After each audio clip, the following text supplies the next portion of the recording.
ഓരോ വസ്ത്രങ്ങൾക്കും ഒരു കഥയുണ്ട്. ആഘോഷത്തോളം വളർന്ന സ്വപ്നങ്ങളുടെ കഥ. Beauty silks. വാക്കുകൾ നിശബ്ദമാകുമ്പോൾ വസ്ത്രങ്ങൾ സംസാരിക്കട്ടെ. പ്രായത്തിൻ്റെ അവശതകൾക്കിടയിലും താൻ കടന്നുവന്ന വഴികളിലെ ഓർമ്മകളെ അക്ഷരരൂപത്തിലാക്കിയ 96-കാരിയായ കല്യാണിക്കുട്ടിയമ്മ. മിണാലൂർ ചങ്ങരത്ത് കല്യാണിക്കുട്ടിയമ്മയുടെ ഓർമ്മക്കുറിപ്പുകൾ ഉൾപ്പെടുത്തി മക്കൾ തയ്യാറാക്കിയ നവതിയിലെ നിലവുകൾ എന്ന പുസ്തകം സമർപ്പിച്ചു. പഴയകാലത്തെ കൂട്ടുകുടുംബ വ്യവസ്ഥിതിയിലേക്കും അക്കാലത്തെ സാമൂഹിക ചുറ്റുപാടിലേക്കുമുള്ള ഒരു മടക്കയാത്രയാണ് ഈ പുസ്തകം.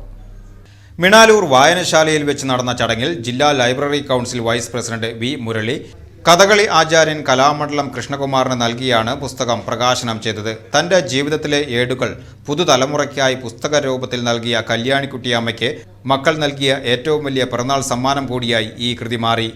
മിണാലൂർ വായനശാല സെക്രട്ടറി സി സുരേഷ് ബാബു ചടങ്ങിൽ അധ്യക്ഷനായി.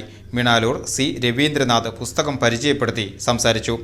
കല്യാണിക്കുട്ടിയമ്മയുടെ ജീവിതാനുഭവങ്ങളും അക്കാലത്തെ ഗ്രാമീണ ജീവിതത്തിൻ്റെ തനിമയും ഒപ്പിയെടുത്ത പുസ്തകം വായനക്കാർക്കിടയിൽ ഏറെ ശ്രദ്ധേയമാവുകയാണ്.